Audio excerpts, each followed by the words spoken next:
guys, and welcome back to Armored Warfare. And if you haven't already known on what's happening on the store, there are the Black Friday deals, and I am 2 days late to this. I was meant to post them yesterday, Saturday, because it's Sunday, but rendering problems with the Challenger 2 game set back all my videos a bit.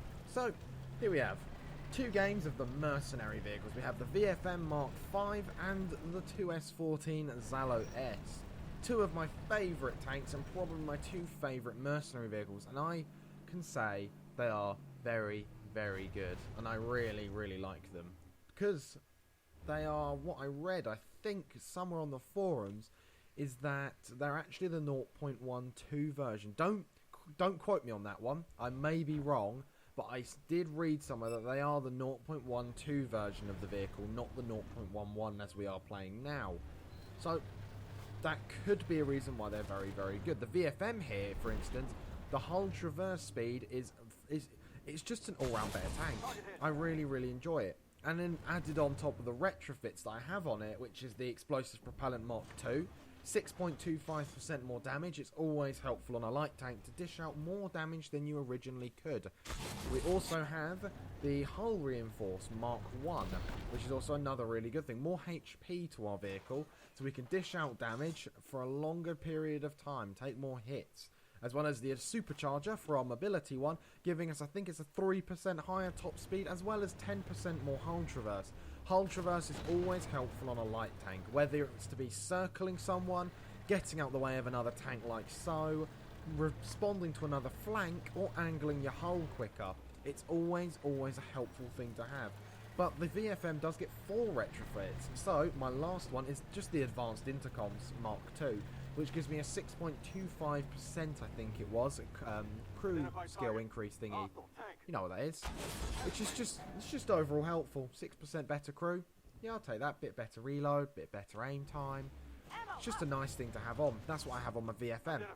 And it really, really is helpful for my crew, for my vehicle as such. The VFM is a very, very nice tank, and the Mercenary version is good. With the correct retrofits, it's very, very nice. As you can see there, take him out. We've penetrated the front of an XM1, and we did hit the ELC 90 across the map on the other side there. Challenger 1, no chance of my taking him on, so we're going to make our way here. And as a light tank, we're going to try and do some outflanking manoeuvres. T-72A, we're going to have to take some hits here. Fire, but nothing. And I take 1 hit. Well, 2 hits actually, 2 massive hits inside, 960, and I come over here and I realise, oh crap, ow, and I take a big hit in the side there from the Stingray. Not good on my behalf there, so I've already lost 3/4 of my HP. Right, I'm in a bit of a pickle right now. If one of these T-72As rushes me, I'm dead. They're both on full HP, and I'm a one-shot to them. Right, so what can I do then?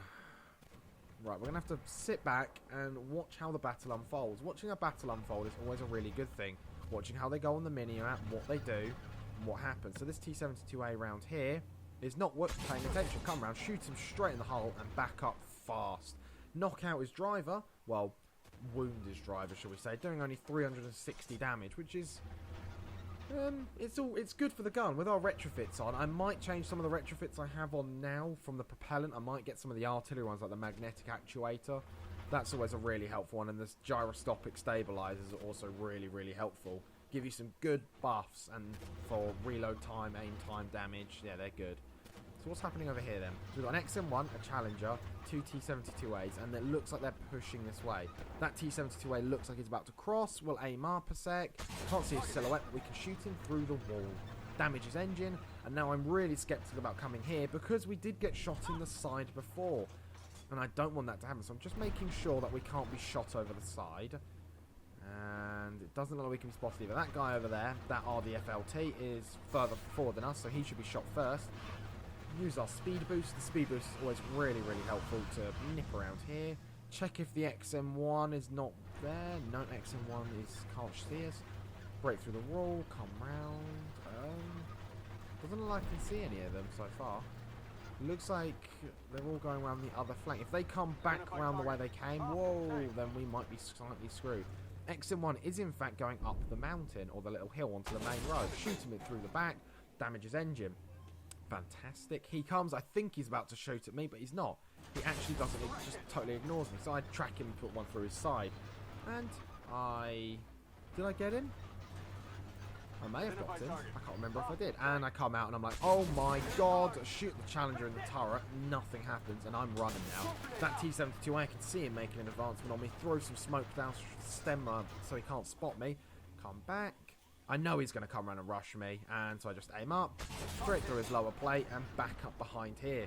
Now I'm wondering, oh crap, is he going to come in front of me or behind? Oh, okay, he's going to come. Okay, then he's just going to... Is he? Really? Why would you do that?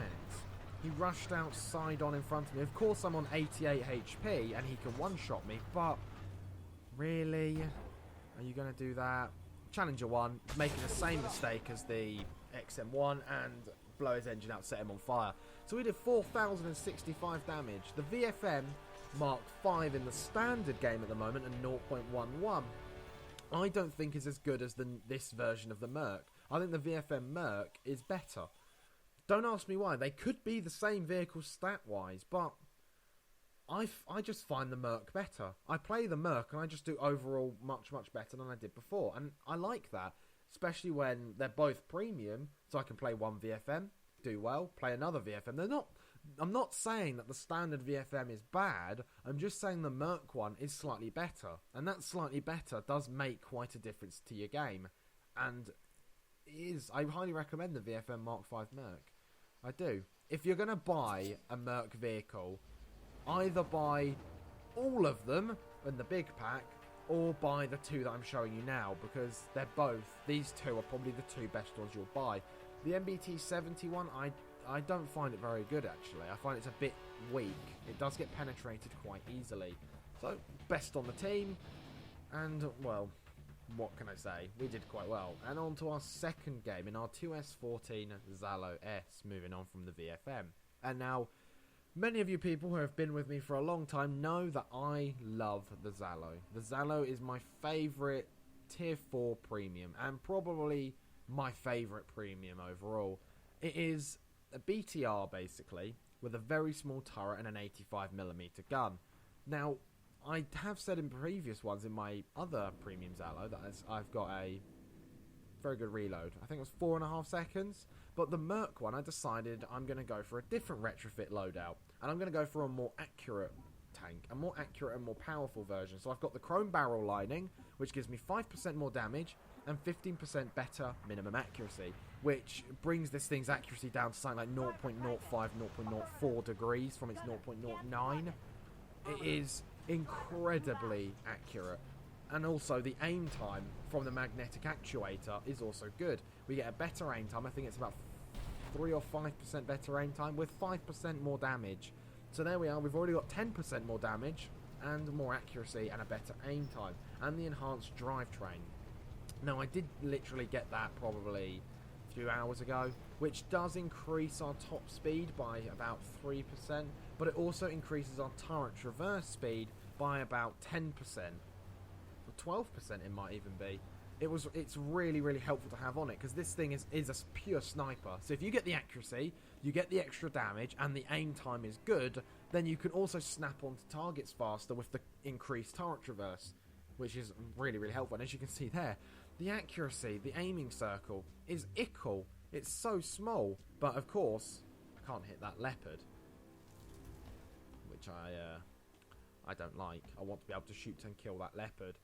This spot here on River Point is a very, very nice one. It's a good spot. You can see all the way down the end of there and get some nice shots in, except for that one that actually missed. And you can also see into your own base and into the city, which is incredibly helpful for, well, everything. For a sniper, of course. BMP, no, can't see him. Our XM800T has actually rushed around behind them. Can't really see anything else going on there. XM800, oh crap. Just as I look across, he disappears, doesn't he? Well, nothing else to shoot at, might as well. Okay then, there he goes. And just, nah, he wasn't going to survive that. Wasn't even going to miss at that range for this accuracy. Oh, there's a lot of guys. The Lav 300 is all the way at the back, but I can't spot him from here, which is one problem. But, okay then. Critical track damage. You only have a very limited render range. Leopard, yeah, sure. Straight through the hull. Wasn't going to bounce that round. Can I hit him? No. BMP just manages to get behind cover. Okay, straight through the hole there. 358 damage. I do have a 5-second reload though. I trade off the reload time that I have on my normal Zhalo for much better sniping capabilities of this one. Which, well, do what you want, really. To be honest, I would much rather, I prefer this loader I have here on my Zhalo with the increased accuracy, the increased damage, and the aim time. I much prefer that over the damage and the aim, over the reload time, sorry. Because it just works better on the Zhalo, I found. It's just nicer. Oh, I could have got that, but I cocked it up. I didn't give it enough lead because he was reversing, which is slightly annoying. Oh, BMP. No. I may be camping a little bit too much, you may be saying, but it pays off. This spot here, if you can control this spot for as long as possible, you can just do things like that. You can just...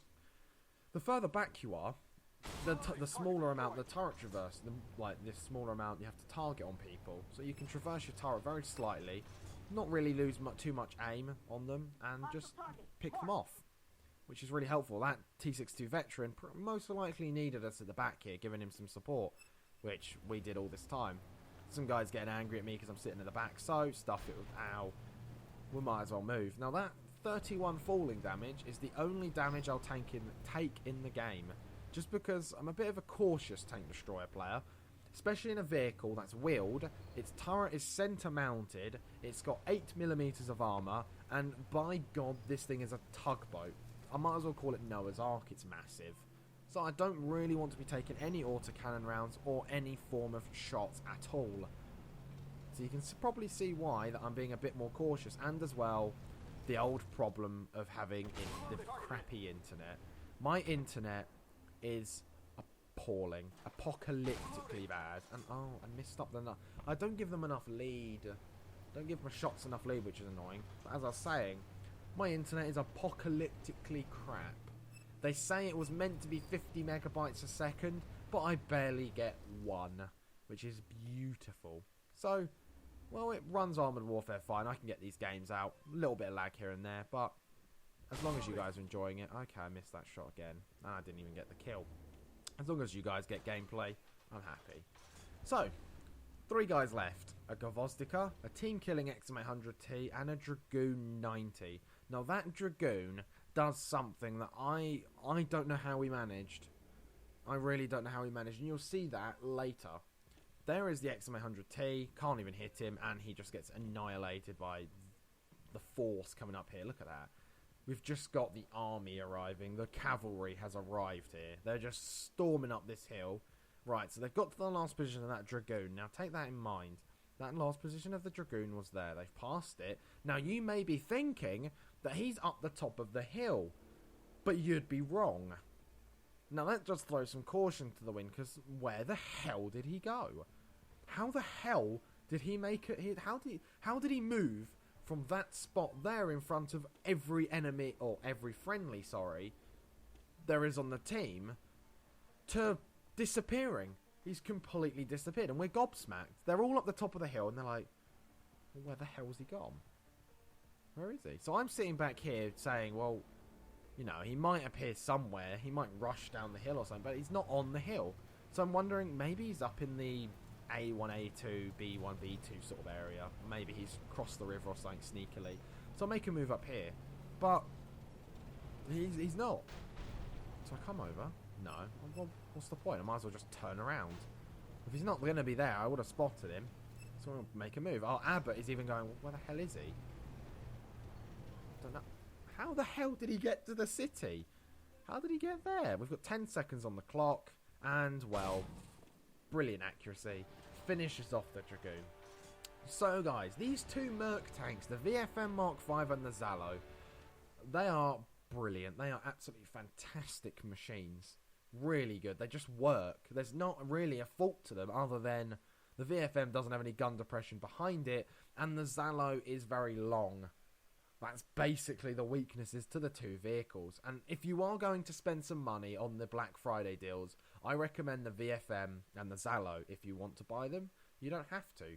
But if you are, then buy these 2, because you will not regret it. You might want the MBT-70, but I don't think it's as good as these 2. These 2 are good. So guys, well, what can I say? We did 4,000 damage in the last one, 3,600 here, 6 kills in the Zhalo, and the retrofits that we have on are also going to greatly increase your chances of winning and having fun as well, because they are great. They are the retrofits that really make these vehicles shine. I'm just having a look at my post-game stats. Look at that. Potential damage received, 704. I'm surprised by that, but the only damage we actually took was that 31 from the falling, and that Dragoon was very sneaky. So guys, thank you for watching this gameplay of the 2 Merc tanks. I hope you purchase 1 or 2 of them, and as always, I'll see you in the next one.